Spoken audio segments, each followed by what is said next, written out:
Hey family, this is Pastor Jonathan. Thanks for joining me on this episode of Pajama Pants Preaching. Have you all noticed that the lines at places like Home Depot and Lowe's and other home improvement stores are just crazy?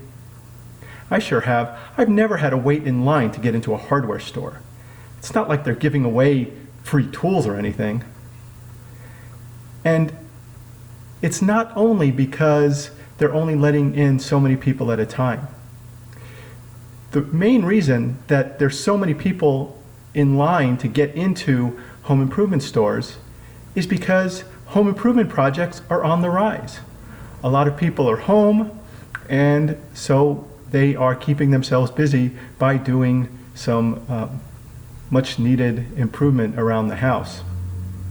I can tell you I sure have. In fact, I have to admit that I've completed some projects that I've literally put off for years, which I shouldn't have done, but I have. But I'm getting them done, which is great.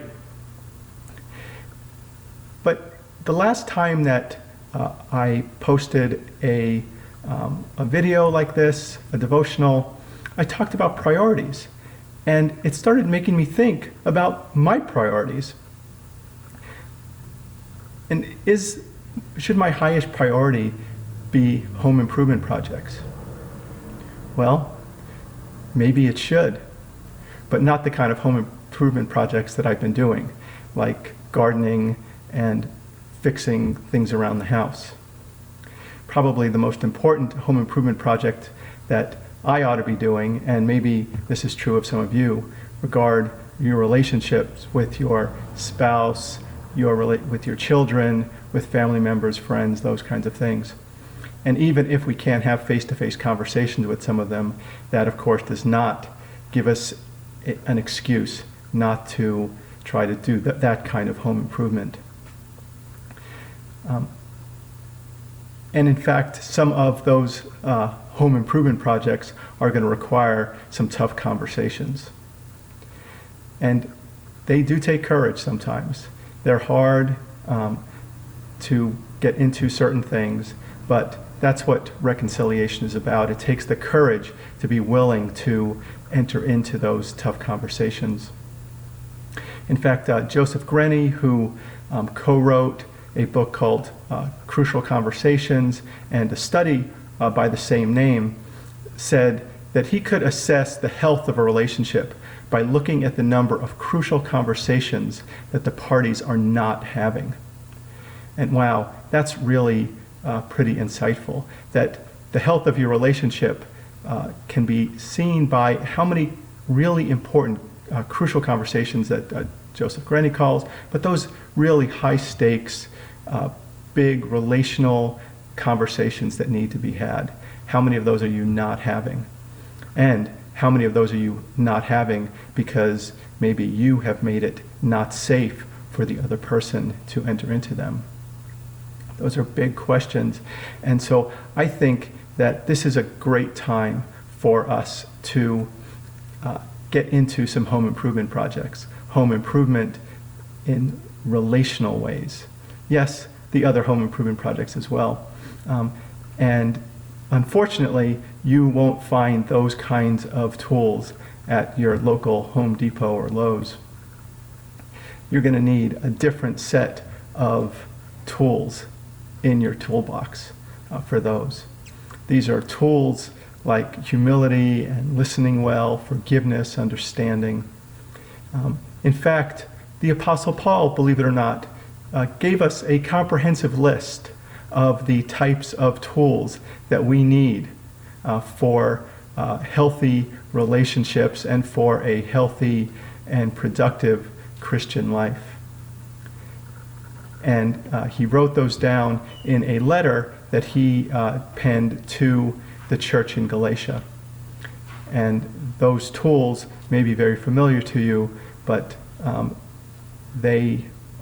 those who aren't familiar with them, they are love, joy, peace, patience, kindness, goodness, faithfulness, gentleness, and self-control. Yeah, those are the things, the tools that we need in order to have healthy relationships in our marriages, with our children, with our neighbors, our friends, and our coworkers. And those are the tools that we need to ask God to give us and to strengthen us in each of those areas so that we can have those crucial conversations, those important conversations to reconcile our relationships. And so maybe that's something that we ought to do. Definitely put down the hammer, put down the screwdrivers and the saws and those kinds of tools. And let's build our toolbox with what Paul said: love, joy, peace, patience, kindness, goodness, faithfulness, gentleness, and self-control. Because against those, there is no law, there is no possibility of condemnation when we exhibit those, when we use those tools, when we strengthen those tools in our toolbox. And of course, once we've collected them, we have to use them, right? That doesn't mean that we're going to be an expert in any of those, that we'll be great in all of those areas, but that we need to work towards that, and that we need to ask for God's mercy and grace as we enter into conversations with